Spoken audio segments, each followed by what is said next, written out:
Hello everyone, Justin here, and today we're going to draw textures and patterns.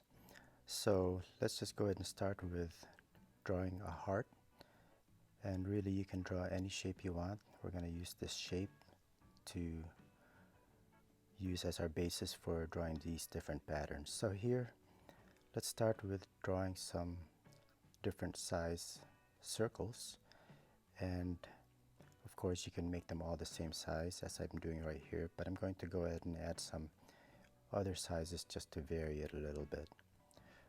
Now drawing these patterns and stuff can be good for drawing, of course, as a way of shading, and definitely great for doodling as well.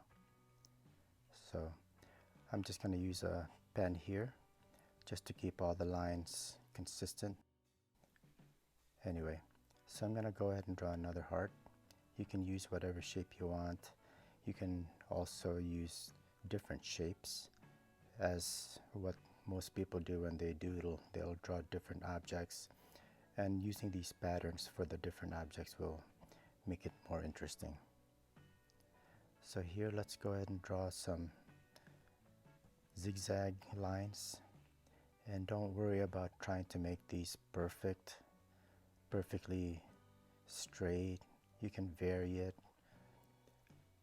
but when you do something like this, try to at least kind of keep it fairly even as far as the distance between, but you can do whatever you want.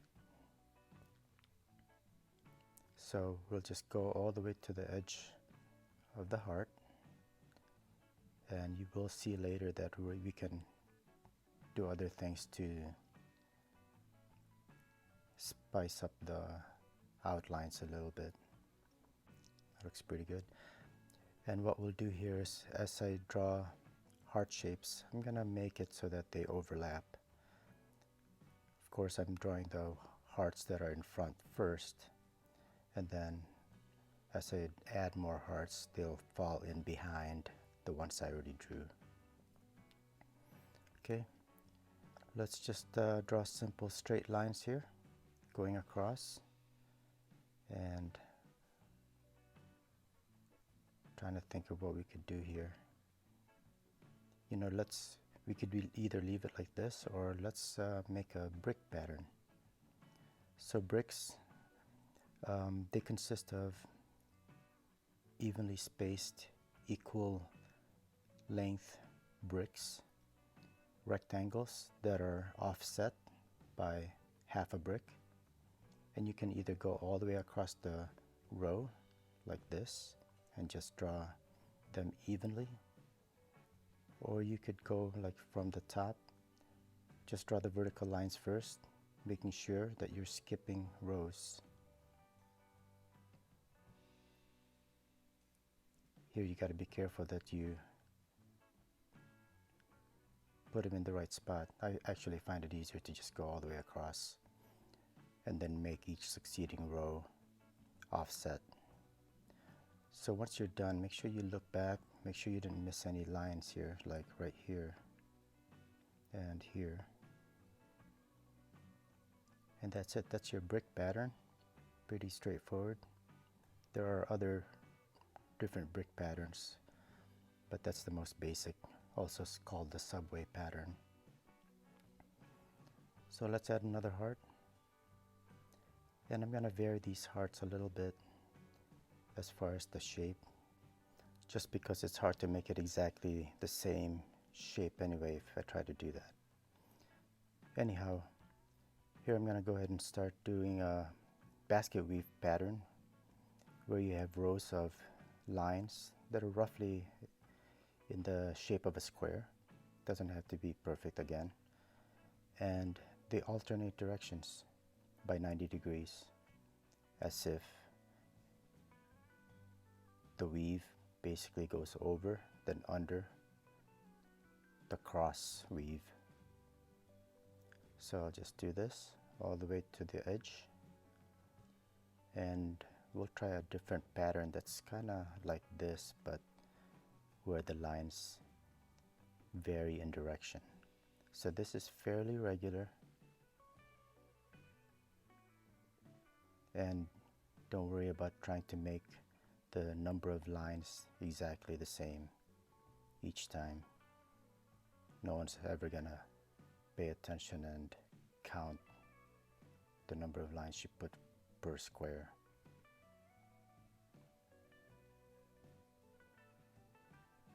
What's nice about these pens is it writes a continuous, very consistent line,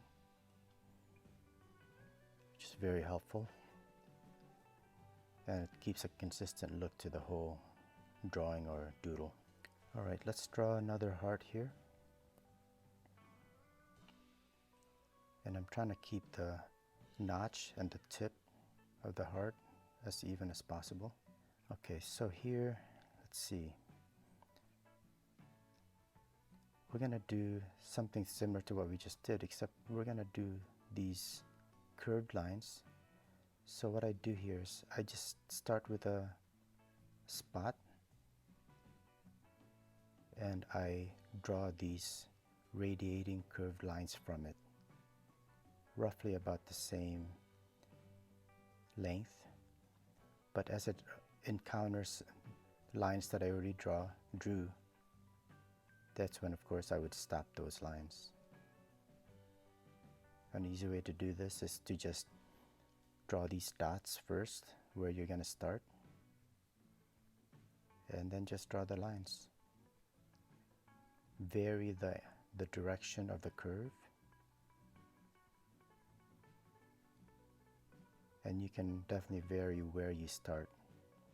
Like here, I'm going to start at the edge here, and as you get closer to the edge of the shape, you'll have to imagine that the line, the dot where you start, is off the pattern. So here I put another dot and I start drawing the curved lines to meet the other lines. Sometimes the lines will intersect at a perpendicular angle to a previous line. Other times it'll be almost meeting up with it. Okay, I'll just continue this. And the effect of drawing curved lines on a two-dimensional shape like this heart is that it gives almost a feeling of a certain curvature to the heart, to the shape. And we'll see that more in a different pattern that I'll try to draw here in a little bit. Again, just varying the curve and just fill in all the empty spots. There's a little bit of a light spot right here. I'm going to add another line.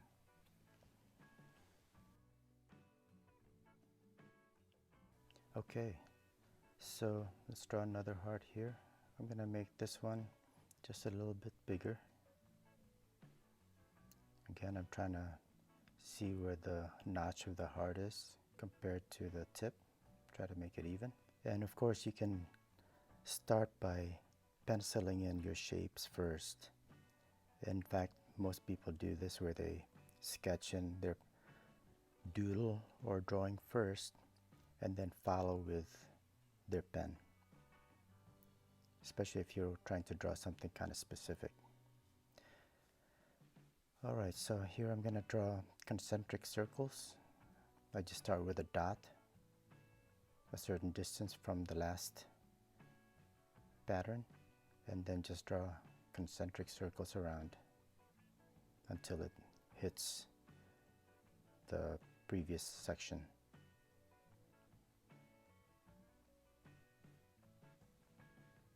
Again, doesn't have to be perfect. You're not trying to make anything perfect here. Let's just look at this as a doodle. And again, just cover the whole area. As you get closer to the edge, of course, you're not going to get the full circle, but you want to cover the whole area with lines.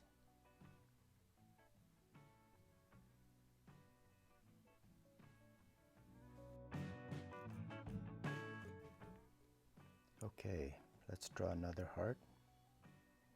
This one barely misses being under the zigzag heart.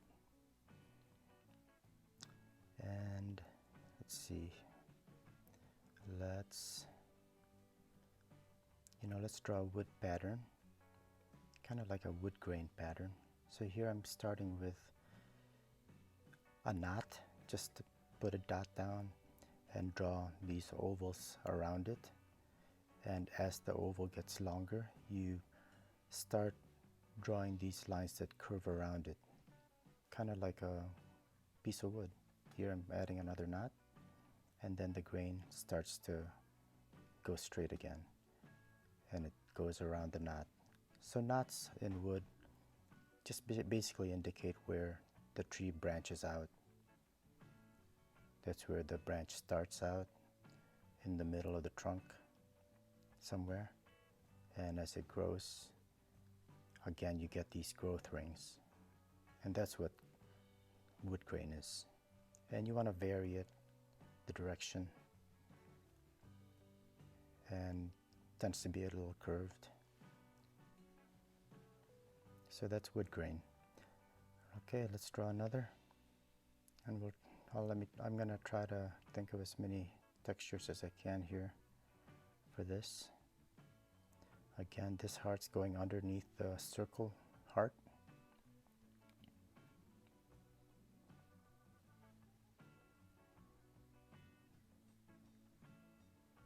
Alright, so here I'm going to draw lines that extend from the notch of the heart at the top, first with a straight line going to the tip, but then as I go towards the lobes, I'm going to start curving the lines more and more until it meets up with the lobe. So again here, initially a straight line, then I start to curve it gradually, looking ahead at my target, which is the upper lobe line, where it's going to be curved quite a bit, and gradually curve these lines until I meet that upper line, so that there's a nice smooth transition. And as I mentioned before, this is one of those where the shape of the lines, the curve, gives the idea that this heart is not flat. It's got a nice curve to it. Okay, I'm going to draw this heart here separate, away from the others, just to vary it a little bit and make it a little smaller. And here I'm just going to draw dots. You can vary this, you can make it more dense at the top, for example, and then gradually space them out farther, whatever you'd like. And I'm going to do a little something different here and add an outline just to set it off a bit. And I think I'll do the same here with the wood grain. And this just varies the texture a little bit, the drawing, make it a little bit more interesting. Alright, let's draw another smaller heart out here.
Alright, let's draw another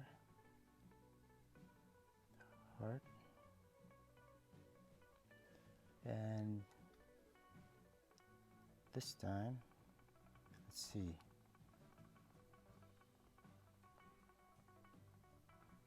let's draw just a bunch of stars. And this is something that you can use. You can use whatever shape, you can use whatever shape you'd like to fill in larger shapes. In this case, I'm just using a star. You could use, for example, a moon, or like I did earlier, those little circles.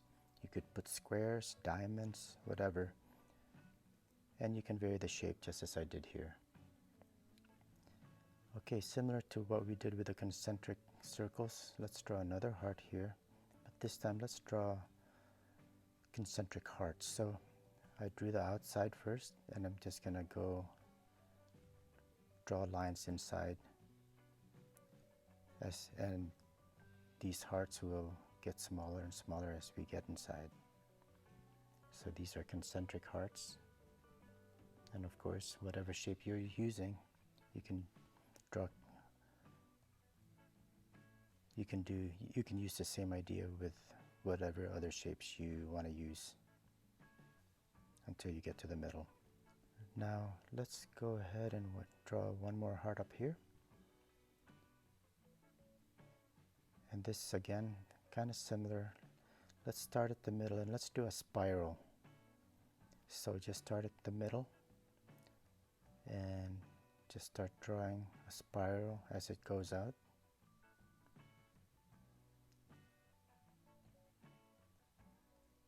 In the end, this will look kind of like concentric circles, except there's just one center, unless you really look at it and see that it actually starts out as a spiral. That's another idea though. You could just do one concentric circle to fill in the heart. Okay, let's draw one more large heart here to even out this drawing. And this time let's just draw some horizontal lines. Except here, unlike the brick pattern, the way we had started, I'm going to draw these lines close to each other at first, so that we're going to have a bit of a gradient as we go towards the tip.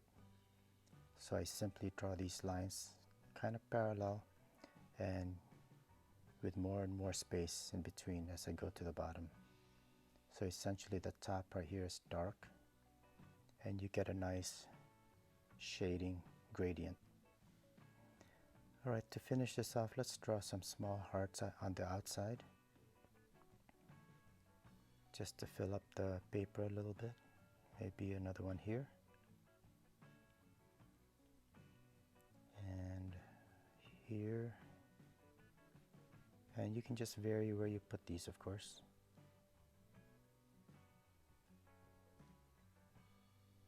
And one more out here. Alright, so once you're done, always take a look at your doodle and see if you might want to add more. It'll be hard to take out items here, especially if you're using a pen. But look at the composition, make sure it looks nice to you, and look at how I've used negative space. Negative space meaning there's space between the shapes, so it's not all bunched up together, especially if you're going to use one single line where all the lines are going to start blending in. And we'll see in the next video where I add more things here so that it kind of sets the different parts apart. So I'm gonna, I think, go ahead and draw these radiating lines for these hearts just to tie them in a little bit to the drawing. And this just kind of shows how the hearts kind of coming from the center of the drawing. And let's do it up here, and I'll just go ahead and do it for the other hearts as well.